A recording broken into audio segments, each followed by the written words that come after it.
പ്രിയമുള്ളവരെ, ഇന്ന് നമ്മൾ ധ്യാനിക്കുക പരിശുദ്ധാത്മാവിന്റെ ഫലങ്ങളെ കുറിച്ചാണ്. ഗലാത്യക്കാർക്ക് എഴുതിയ ലേഖനം 5-ാം അധ്യായം 22-23 വാക്യങ്ങളിൽ പരിശുദ്ധാത്മാവിന്റെ ഫലങ്ങൾ എന്തൊക്കെയാണെന്ന് പൗലോസ് അപ്പസ്തോലൻ അക്കമിട്ട് പറയുന്നു.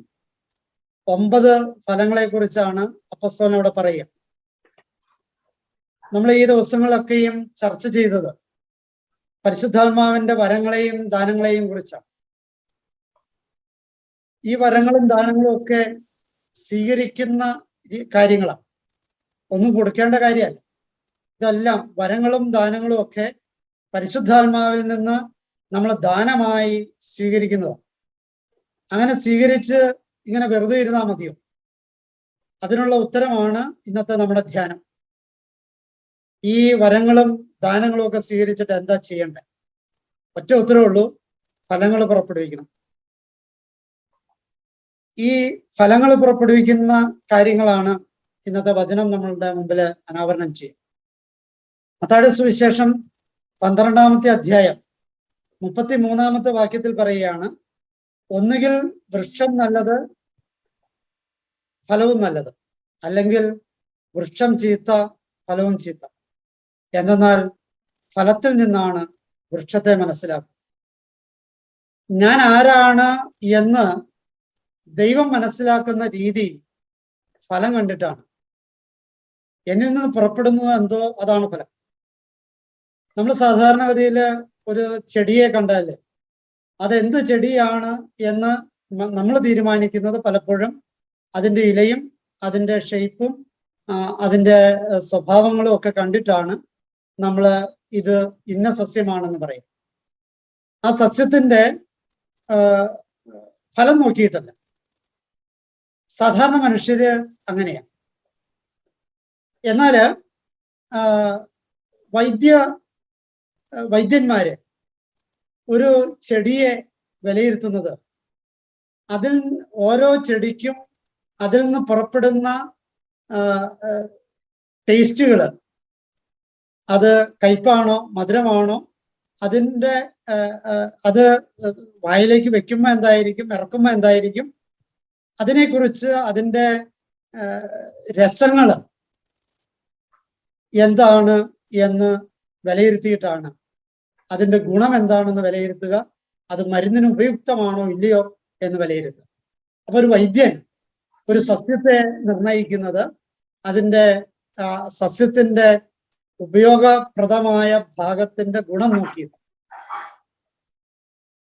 കൃഷിക്കാരൻ ഒരു സസ്യത്തെ വിലയിരുത്തുന്നത്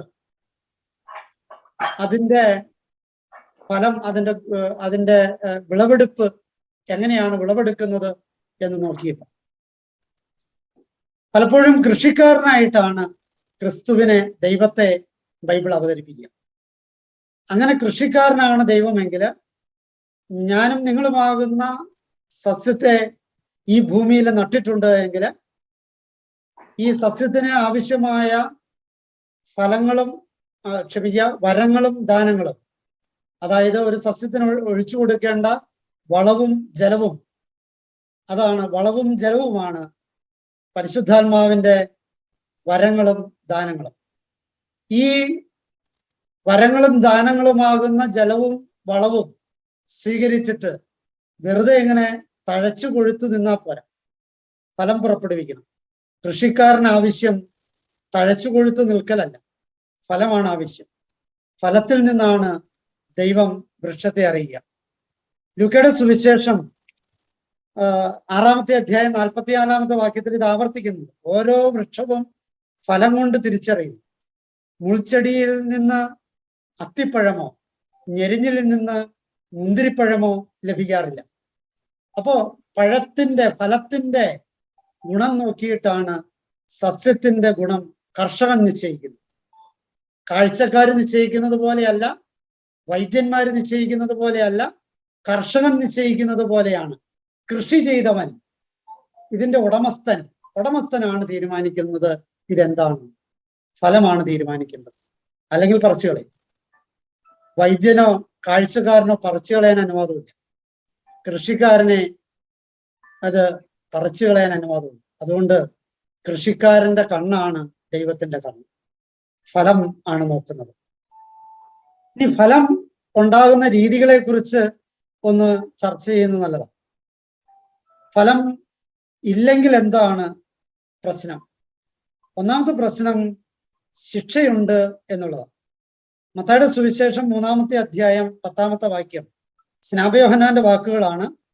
വൃക്ഷങ്ങളുടെ വേരിന് കോടാലി വെച്ചു കഴിഞ്ഞു, നല്ല ഫലം കായ്ക്കാത്ത, വെറുതെ ഫലം കായ്ക്കലല്ല, ശ്രദ്ധിച്ചു കേൾക്കുക, നല്ല ഫലം കായ്ക്കാത്ത, എന്തെങ്കിലും ഫലങ്ങളൊക്കെ ഉണ്ടാക്കണ്ട, അതുപോരാ, നല്ല ഫലം കായ്ക്കാത്ത വൃക്ഷങ്ങളെല്ലാം വെട്ടി തീയിലെറിയപ്പെടും.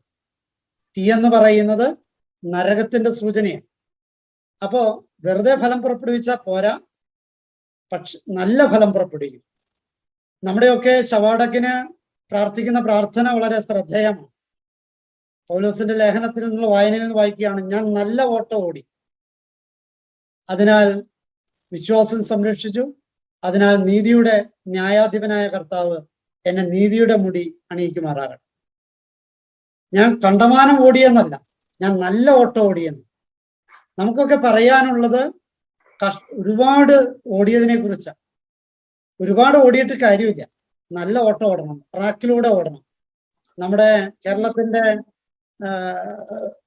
ഈ ട്രാക്ക് റാണി എന്നൊക്കെ വിശേഷിപ്പിക്കാവുന്ന പി.ടി. ഉഷയ്ക്ക് പണ്ട് പറ്റിയ ഉഷയാണെന്ന് എൻ്റെ ഓർമ്മ, അല്ലെങ്കിൽ ക്ഷമിക്കുക, ഒരു പെശക് നന്നായിട്ട് ഓടി വളരെ വേഗത്തിൽ ഫിനിഷിംഗ് പോയിന്റിൽ എത്തി, പക്ഷെ ട്രാക്ക് പശിയിട്ടു. ഇതാണ് നമുക്ക് പറ്റുക. ഫലം പുറപ്പെടുവിക്കുന്നുണ്ട്, നമ്മൾ മക്കളെ വളർത്തുന്നുണ്ട്, പറ്റുന്ന കാര്യങ്ങൾ വീട്ടിനും മറ്റുള്ളവർക്കും ഒക്കെ ചെയ്യുന്നുണ്ട്, പള്ളിയിൽ പോകുന്നുണ്ട്, പ്രാർത്ഥിക്കുന്നുണ്ട്, ഫലം പുറപ്പെടുവിക്കുന്നുണ്ട്. പക്ഷേ നല്ല ഫലമാണ്, നല്ല ഫലമാണ്. മണ്ടരി പിടിച്ചതോ ചാഴി പിടിച്ചതോ കേടുപിടിച്ചതോ പുഴുക്കുത്തിയതോ അത് ഈ പേട്ടാണ്, എന്താണ് നമ്മുടെ ഫലം? നല്ല ഫലമാണ്. അതുകൊണ്ടാണ് വിധക്കാരന്റെ ഉപമയിൽ 30 മേനിയും 60 മേനിയും 100 മേനിയും വിളവ് നൽകുന്നതിനെ കുറിച്ചൊക്കെ പറയാം. ഫലം പല രീതിയിലാണ്. ഏതായാലും ഫലമില്ലെങ്കിൽ ശിക്ഷയാണ് എന്ന് സാരം. അതുപോലെ തന്നെ മത്തായിയുടെ സുവിശേഷം 21-ാമത്തെ അധ്യായം 18 തുടങ്ങി 22 വരെയുള്ള വാക്യങ്ങളിൽ തളിർത്ത് നിന്ന അത്തിമരത്തിന് ശാപം കിട്ടുകയാണ്. ശപിക്കപ്പെട്ട, അപ്പൊ ഒന്ന് നല്ല ഫലം ഉണ്ടാക്കിയില്ലെങ്കിൽ വെട്ടി തീയിലെറിയപ്പെടും, വെട്ട് കിട്ടും, തീയിലെറിയും. നല്ല ഫലം കിട്ടി, നല്ല ഫലം പുറപ്പെടുവിച്ചു. ഈ പരിശുദ്ധാത്മാവിന്റെ ഫലങ്ങള് പുറപ്പെടുവിച്ചില്ല എങ്കിൽ വെട്ടി തീയിലെറിയും എന്നാണ് ഒന്നാമത്തെ താക്കീത്. അതും വെറുതെ ഫലം പുറപ്പെടുവിച്ചാൽ പോരാ, നല്ല ഫലം പുറപ്പെടുവിക്കും. രണ്ടാമതായിട്ട് ഈ ശിക്ഷ എന്നുള്ള പറയുന്നത് ശാപമാണ്, ഉണങ്ങിപ്പോക്കാണ്. ഉണങ്ങിയാട് പോകുള്ളൂ, വെട്ടിമാറ്റില്ല, നിന്നിടത്ത് നിന്ന് ഉണങ്ങും. ചില കുടുംബങ്ങളും ചില തലമുറകളും ചില വ്യക്തികളും ഒക്കെ അങ്ങോട്ട് ഉണങ്ങി ശുഷ്കിച്ച് ഇല്ലാതായി പോകുന്നതിന്റെ പൊരുളുകള് ഫലമില്ലാത്തതുകൊണ്ടായിരിക്കാം. ആണെന്നല്ല പറയുന്നത്, ആയിരിക്കാം. അപ്പോ തളിർത്ത് നിന്നിട്ട് കാര്യമൊന്നുമില്ല, തഴച്ചു കൊഴുത്ത് നിന്നിട്ട് കാര്യമൊന്നുമില്ല. പ്രസിദ്ധനായ ധ്യാനഗുരുവാണ്, നന്നായിട്ട് വചനം പ്രസംഗിക്കുന്നവരാണ്, നന്നായിട്ട് സുവിശേഷ വേല ചെയ്യുന്നവരാണ്, നന്നായിട്ട് പ്രാർത്ഥിക്കുന്നവരാണ്, ഭാഷാവരം കിട്ടിയ ആളാണ്, ബന്ധനവരം കിട്ടിയ ആളാണ്, ഇങ്ങനെ ഒരുപാട് വരങ്ങളൊക്കെ ഉള്ള ആളാണ്. തഴച്ചു കൊഴുത്താ നിൽക്കണേ. ഇതൊക്കെ തഴച്ചു കൊഴുപ്പിന്റെ സൂചനകളാ. പോരാ, തഴച്ചു കൊഴുത്താൽ മാത്രം പോരാ, ഫലമുണ്ടാകണം. ഫലമില്ല എങ്കിൽ ശപിക്കപ്പെടും, നിന്നിടത്ത് നിന്ന് ഉണങ്ങിപ്പോകും. പല ധ്യാന കേന്ദ്രങ്ങളും പല ധ്യാന ഗുരുക്കന്മാരും പല പ്രസിദ്ധരായ വചനപ്രഘോഷകരും പല സുവിശേഷ വേല ചെയ്യുന്നവരും ഒക്കെ നിന്നിടത്ത് നിന്ന് ഉണങ്ങിപ്പോയിട്ടുണ്ട്.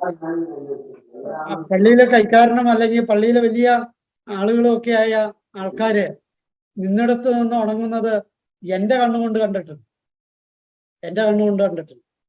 ഞാൻ പലപ്പോഴും ഇങ്ങനെ ചിന്തിക്കാറാണ്. എന്റെ കണ്ണുകൊണ്ട് നേരെ മറിച്ചും കണ്ടിട്ടുണ്ട്. എത്രയോ ആത്മാർത്ഥമായിട്ട് വർക്ക് ചെയ്ത മനുഷ്യര്, എത്രയോ കഷ്ടപ്പെട്ട് പള്ളിക്ക് വേണ്ടിയിട്ടും സഭയ്ക്ക് വേണ്ടിയിട്ടും ഒക്കെ ശുശ്രൂഷ ചെയ്തവര് ചില സമയത്ത് നിന്നെടുത്ത് നിന്ന് ഉണങ്ങണ കാണുമ്പോ അറിയാതെ ചിന്തിച്ചു പോകും എന്ത് പറ്റിയെന്ന്. പക്ഷേ പൊയ്പോയ കാലങ്ങളിൽ എവിടെയൊക്കെയോ ഫലങ്ങൾ പുറപ്പെടുവിക്കാതിരിക്കുകയോ ചീത്ത ഫലം പുറപ്പെടുവിക്കുകയോ ഒക്കെ ചെയ്തിട്ടുണ്ട്. അതുകൊണ്ട് സൂക്ഷിക്കുന്നത് നല്ലതാണ്. ഫലമില്ലെങ്കിൽ ഉള്ള മറ്റൊരു പ്രശ്നം, മൂന്നാമത്തെ പ്രശ്നം, ആയുസ് ഉണ്ടാകില്ലെന്നുള്ള, ആയുസ് ഉണ്ടാകില്ലെന്നുള്ള, അല്ല ആയുസ് കൂട്ടിക്കിട്ടുമെന്നുള്ളതാണ്. അതാണ് പ്രശ്നം. ആയുസ് കൂട്ടിക്കിട്ടും. ചിലരൊക്കെ ശ്രദ്ധിച്ചിട്ടുണ്ടോ നിങ്ങള്? ദൈവത്തിന്റെ പദ്ധതി അനുസരിച്ച് ഈ ഭൂമിയിൽ ചെയ്യേണ്ട കാര്യങ്ങളും കാലങ്ങളും കഴിഞ്ഞു, കിടന്ന് നരയിക്കുക. തിരിച്ചു പോകേണ്ട സമയമായി, എന്നിട്ട് പോണില്ല. കിടന്ന് ബെഡ്സോറും മറ്റു കുന്തറാണ്ടും ക്രൂഡിയൊക്കെ ആയിട്ട് ഇങ്ങനെ കിടന്ന് നരയിക്കുക. കാരണം എന്താണെന്നറിയാവോ? ഈ ഫലം കർത്താവ് ആഗ്രഹിച്ച ഫലം പുറപ്പെടുവിച്ചിട്ടുള്ള. അതറിയണമെങ്കിൽ നമ്മള് ലൂക്കയുടെ സുവിശേഷം 13-ാമത്തെ അധ്യായം 6 തുടങ്ങി 9 വരെയുള്ള വാക്യങ്ങൾ നമ്മൾ വായിച്ചു നോക്കണം.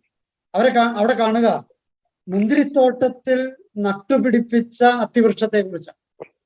മുന്തിരിത്തോട്ടം എന്ന് പറയുന്നത് വളരെയേറെ ശ്രദ്ധ വേണ്ട ഒരു കൃഷിയാണ്. ആ വളരെയേറെ ശ്രദ്ധ വേണ്ട കൃഷിയുടെ നടുവില് ഒരു അത്തിവൃക്ഷം നട്ടുപിടിപ്പിച്ചു എന്ന് വെച്ചാല് അത്തി അത്ര ശ്രദ്ധ വേണ്ട ഒരു സാധനമല്ല. കാട്ടിലും മേട്ടിലും ഒക്കെ ഉണ്ടാകുന്ന സാധനം. ആ അത്തി ഈ ഏറ്റവും ശ്രദ്ധ കിട്ടേണ്ട ഇടത്ത് നിന്ന് അതിന് വേണ്ട പരിചരണങ്ങളൊക്കെ കിട്ടി അർഹിക്കുന്നതിൽ കൂടുതൽ പരിചരണങ്ങൾ കിട്ടിയ ഒരു മനുഷ്യന്റെ, എന്റെ, നിങ്ങളുടെ പ്രതീകമാണ് മുന്തിരിത്തോട്ടത്തിന്റെ നടുക്ക് നിൽക്കുന്ന അത്തി. ഇതിന് ഫലമില്ല, അത് നന്നായിട്ട് തഴച്ചു കൊഴുത്താൻ നിൽക്കണേ. എന്നിട്ടോ അത് പറയുകയാണ് വെട്ടികളെ. അപ്പൊ കൃഷിക്കാരൻ, അതിന്റെ വേലക്കാരൻ പറയുകയാണ്, ഈ ഒരു വർഷം കൂടി അവിടെ നിൽക്കട്ടെ, ഞാൻ അതിന്റെ ചുവട് കിളച്ച് വളമിടാം. ചുവട് കിളച്ച് വളമിടാം. ചുവട് കിളയ്ക്കുമ്പോ കുറെയൊക്കെ പൊട്ടിപ്പോകും, കുറെ വേരുകളൊക്കെ പൊട്ടും. അങ്ങനെ ചില പൊട്ടലുകൾ ഉണ്ടാകുമ്പോഴാണ്. അപ്പോ നമ്മുടെ ജീവിതം അർഹിക്കുന്ന ഈ ജോലി ചെയ്യാഞ്ഞിട്ടാണ് നീണ്ടുപോകുന്നത് എന്നുകൂടി ചിന്തിക്കട്ടെ. ഈ അടുത്ത നാളുകളിൽ എൻ്റെ വളരെ ആത്മാർത്ഥമായ ഒരു സുഹൃത്ത്, അദ്ദേഹത്തിന്റെ ജൂബിലി വർഷമാണ് ഈ വർഷം. ഞാൻ അദ്ദേഹത്തിനോട് ചോദിച്ചു, അച്ഛാ ജൂബിലി ആഘോഷിക്കണില്ലേ? ജൂബിലി ആഘോഷിക്കണില്ലേ? 25-ാമത്തെ വർഷമല്ലേ, പൗരോഹിത്യം കിട്ടിയിട്ട് 25 വർഷമായല്ലോ, ജൂബിലി ആഘോഷിക്കണ്ടേ? അച്ഛൻ എന്നെ കാര്യമായിട്ടൊന്ന് നോക്കി, എന്നിട്ട് ചോദിച്ചു, എടോ നാണം മാനവും ഇല്ലെങ്കിൽ ജൂബിലി ആഘോഷിക്കില്ല. എന്താ വെച്ചാ അങ്ങനെ പറഞ്ഞേ? ക്രിസ്തു നന്നായിട്ട് ജോലി ചെയ്തത് കൊണ്ട് 3 വർഷേ പരസ്യജീവിതം ഉണ്ടായുള്ളൂ. ഞാൻ അത്ര വെടിപ്പല്ലാത്തത് കൊണ്ട്, അഡ്ജസ്റ്റ്മെന്റുകൾക്ക്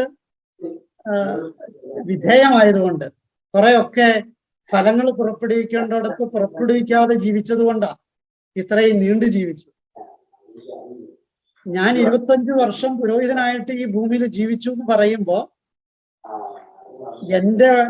ഞാൻ പുറപ്പെടുവിക്കേണ്ട ഫലം പുറപ്പെടുവിക്കാത്തത് കൊണ്ടാ ഇവിടെ നിർത്തിയേക്കണേ. അതുകൊണ്ടാ ഞാൻ പറഞ്ഞു, നാണവും മാനവും ഇല്ലെങ്കിൽ ജൂബിലി ആഘോഷിക്കാം.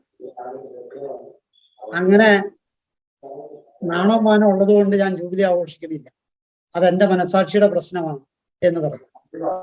അച്ഛനത് ഒരു പ്രത്യേക ശൈലിയിലാണ് പറഞ്ഞതെങ്കിലും അതിലെന്തൊക്കെയോ കാര്യങ്ങളുണ്ട് എന്ന് എനിക്ക് തോന്നുകയുണ്ടായി.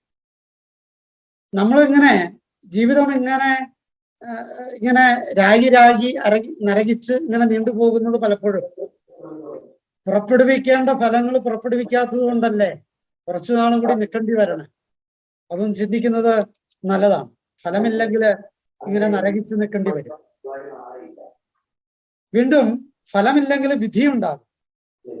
മത്തായിയുടെ സുവിശേഷം 25-ാമത്തെ വാക്യം, 25-ാമത്തെ അധ്യായം 31 തുടങ്ങി 46 വരെയുള്ള വാക്യങ്ങളില് അവസാന വിധിയെ കുറിച്ച് പറയുന്നുണ്ട്. അവസാന വിധി എന്തെന്നാ? നീ പള്ളിയിൽ പോയോ, പ്രാർത്ഥിച്ചോ, നമസ്കാരം ചൊല്ലിയോ, ബൈബിള് വായിച്ചോ ഇതൊന്നും അല്ല ചോദിക്കണേ. ഫലങ്ങൾ പുറപ്പെടുവിച്ചോ, ഫലങ്ങൾ പുറപ്പെടുവിച്ചോ എന്ന് മാത്രമാണ് അവിടെ ചോദിക്കുന്ന ചോദ്യം. ഫലം പുറപ്പെടുവിച്ചില്ല എങ്കിൽ നീ ഇടത്തോട്ട് പോകണം, നീ വിധിയുണ്ട് എന്ന് സാരം. നിത്യവിധി ഉണ്ടാകും ഫലം പുറപ്പെടുവിച്ചില്ലെങ്കിൽ. ഫലം കുറവാണെങ്കിൽ എന്ത് സംഭവിക്കും? യോഹന്നാന്റെ സുവിശേഷം 15-ാമത്തെ അധ്യായം 2 തുടങ്ങിയുള്ള വാക്യങ്ങള് അവിടെ പറയുകയാണ്, കൂടുതൽ കായ്ക്കാനായി വെട്ടിയൊരുക്കും. അപ്പോ കൂടുതൽ കായ്ക്കാനായി, അതിന്റെ അർത്ഥം ഒട്ടും ഫലം ഇല്ല എന്നല്ല, കുറച്ച് ഫലമുണ്ട്, പക്ഷേ പോരാ, ഇത്രയും ഫലം പോരാ. അപ്പൊ കൂടുതൽ ഫലം കിട്ടാനായിട്ട് വെട്ടിയൊരുക്കം. നമ്മളെ പലപ്പോഴും വെട്ടിയൊരുക്കുന്നുണ്ട്. നമ്മളൊക്കെ ഫലം പുറപ്പെടുവിക്കുന്നവരാ, സംശയമൊന്നും വേണ്ട. എന്തെങ്കിലുമൊക്കെ ഫലങ്ങൾ പുറപ്പെടുവിക്കുന്നുണ്ട്, നമ്മൾ ഇല്ലാന്നൊന്നും പറയണ്ട. പക്ഷെ പോരാ, നല്ല ഫലമാകുന്നില്ല, ആവശ്യത്തിനുള്ള ഫലമാകുന്നില്ല. നല്ല ഫലമാകുന്നില്ല, ആവശ്യത്തിനുള്ള ഫലമാകുന്നില്ല. നമ്മള് മത്തായിയുടെ സുവിശേഷത്തില് വായിച്ചു കേട്ടതുപോലെ, സ്നാപക യോഹന്നാൻ പറഞ്ഞതുപോലെ, മത്തായിയുടെ സുവിശേഷം 3-ാം അധ്യായം 10-ാം വാക്യം, നല്ല ഫലം പുറപ്പെടുവിക്കുന്നു. യോഹന്നാന്റെ സുവിശേഷം 15-ാമത്തെ അധ്യായം 2-ാമത്തെ വാക്യം, നിറയെ ഫലം പുറപ്പെടുവിക്കുന്നു, ഇല്ലെങ്കിൽ വെട്ടിയൊരും. അപ്പോ നല്ല ഫലം പുറപ്പെടുവിക്കാനും നിറയെ ഫലം പുറപ്പെടുവിക്കുവാനും നമുക്ക് സാധിക്കട്ടെ. ഇന്നത്തെ വചനത്തില് ശ്രദ്ധിക്കേണ്ട ഒരു കാര്യം, ഗലാത്യക്കാർക്ക് എഴുതിയ ലേഖനം 5-ാം അധ്യായം 22 തുടങ്ങി 23 വരെയുള്ള വാക്യങ്ങളിൽ 9 ഫലങ്ങളെ കുറിച്ചാണ് ശ്ലീഹ ഓർമ്മപ്പെടുത്തുക. പക്ഷേ നമ്മുടെ അടിസ്ഥാന നമസ്കാരങ്ങള്, അതായത് കത്തോലിക്ക സഭ നമ്മളെ പഠിപ്പിക്കുന്നത് 12 ഫലങ്ങളെ കുറിച്ചാണ്. ഈ 12 ഫലങ്ങൾ, അതായത് 3 ഫലങ്ങൾ അഡീഷണൽ ആയിട്ട് പറയുന്നുണ്ട്. ഈ അഡീഷണൽ ഫലങ്ങള് സഹനശക്തിയും കന്യാവ്രതം അല്ലെങ്കിൽ ബ്രഹ്മചര്യം, പിന്നെ അടക്കം, ഇങ്ങനെ 3 കാര്യങ്ങളാണ്. ഈ 3 കാര്യങ്ങള് പരിശുദ്ധാത്മാവിന്റെ ഫലങ്ങളാണ്. അപ്പോൾ അത് ഈ വചന ഭാഗത്ത് പറയുന്നില്ലെങ്കിലും വചനത്തിന്റെ അന്തസത്ത ഉൾക്കൊണ്ടുകൊണ്ടാണ് കത്തോലിക്ക തിരുസഭ ഈ 12 ഫലങ്ങളെ കുറിച്ച് നമ്മുടെ മുമ്പിൽ അവതരിപ്പിക്കുക.